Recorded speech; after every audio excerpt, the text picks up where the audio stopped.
तो भावना जागृत हुई तो मैंने कहा आशीष जी को कि मैं इस कार्यक्रम में जरूर आऊँगा। सौभाग्य से देवभूमि उत्तराखंड आने का अवसर मुझे अनेक बार प्राप्त होता रहा है। इस पवित्र भूमि की प्रत्येक यात्रा मेरे जीवन में एक नई ऊर्जा का संचार करती है। यह एक सुखद संयोग है कि मैं अभी कल्पना कर रहा था कि जब मैं राज्यसभा सांसद बना उसके तुरंत बाद पहली बार मेरी यात्रा जो हरिद्वार की हुई थी वो 1997 की हुई थी, और जब राष्ट्रपति बना 2017 में तो जब उत्तराखंड आना हुआ तो सबसे पहली मेरी यात्रा इसी मिशन की भूमि पर हुई थी।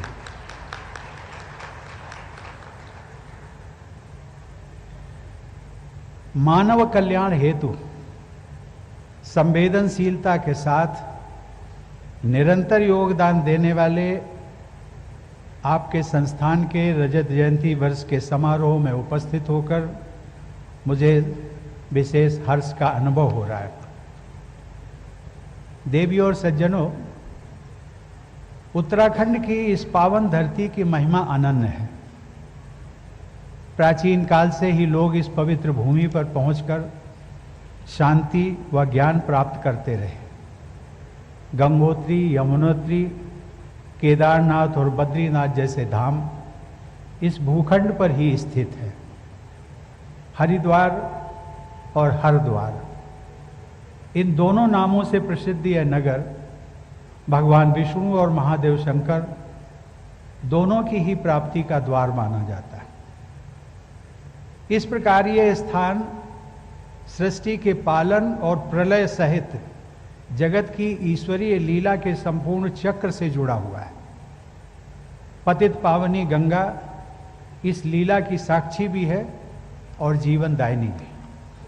मां गंगा के इस पवित्र परिक्षेत्र में आकर भारत की अतुलनीय आध्यात्मिक परंपरा को मैं बार बार नमन करता हूं।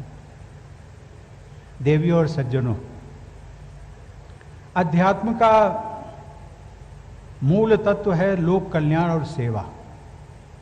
अध्यात्म के मार्ग पर चलते हुए दिव्य प्रेम सेवा मिशन की स्थापना की गई, जो लोक कल्याण के मार्ग पर निरंतर आज भी अग्रसर है।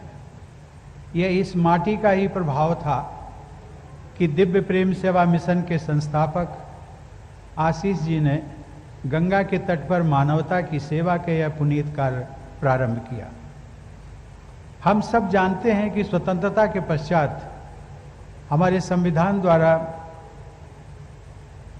अस्पृश्यता का अंत किया गया और उसे दंडनीय भी बनाया गया।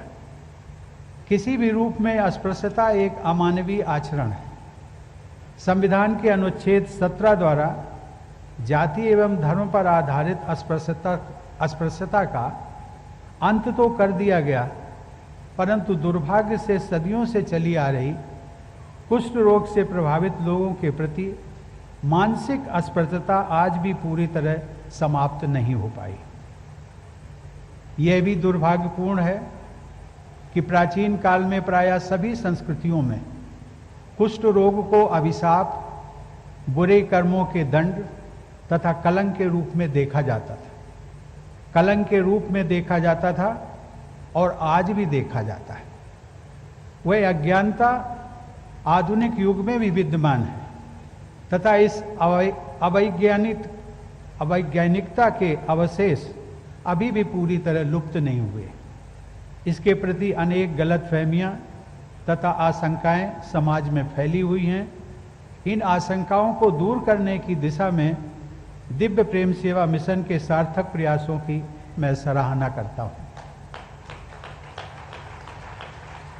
कुष्ठ रोग के कुछ शारीरिक, मनोवैज्ञानिक और सामाजिक पहलू होते हैं।